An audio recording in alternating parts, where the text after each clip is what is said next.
No vídeo de hoje falaremos sobre as funções delay e milis. Qual devemos utilizar? Vamos primeiro falar da função delay. Ela serve basicamente para atrasar uma subrotina. Tá, mas como isso funciona?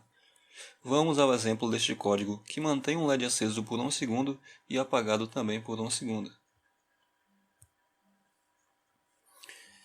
Inicialmente temos a definição do pino ao qual o LED está conectado, o pino 13.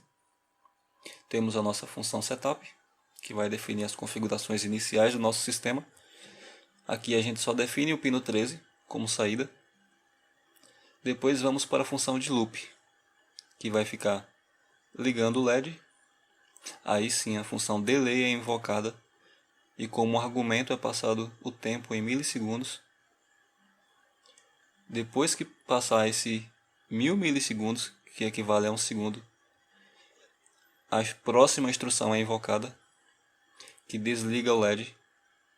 E finalmente é chamada a função LED de novo com 1000 milissegundos, dando delay de 1 segundo. É importante lembrar que essa função delay ela bloqueia a execução do seu código. Ou seja, quando essa função delay for executada, o restante aqui não será executado até que ela tenha um retorno, ou seja, até que tenha passado 1 segundo. Dessa forma, não há problemas quando trabalhamos com apenas um componente, o que já não acontece quando trabalhamos com 1, 2 ou mais. Neste exemplo, com 3 LEDs, se quisermos acender os LEDs em tempos distintos, com delay é possível, mas fica muito feio e ainda assim continuando bloqueando a execução do código. Portanto, nesses casos, devemos utilizar a função milis. A função milis ela retorna o tempo em milissegundos de execução do microcontrolador, ou seja, quando você liga o seu Arduino, um contador é iniciado contando o tempo. Esse tempo está em milissegundos. Então, essa função ela vai sempre retornar o número em milissegundos decorridos desde que o programa foi iniciado, ou seja, desde que o Arduino foi ligado. Vamos dar uma olhada nesse código aqui para esclarecer. A gente tem um código para esse caso de 3 LEDs. A gente tem a definição dos pinos aqui como saída.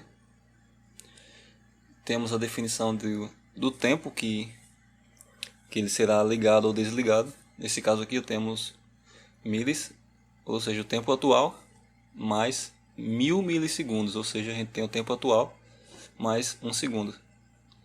O LED 2 a gente tem o tempo atual mais 500 milissegundos, ou seja, o tempo atual mais meio segundo.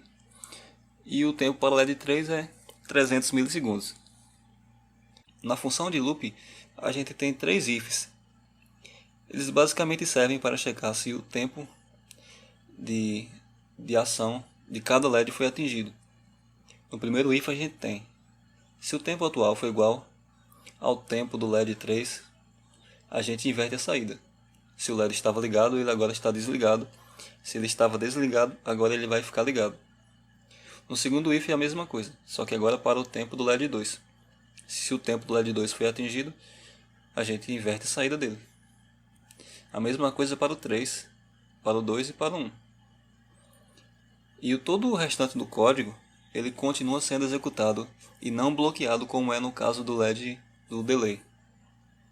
Então, por exemplo, se você quiser efetuar a leitura de botões, a leitura de um teclado, utilizar delay não é recomendado, porque ele vai causar o travamento do seu sistema, impossibilitando a leitura de dados.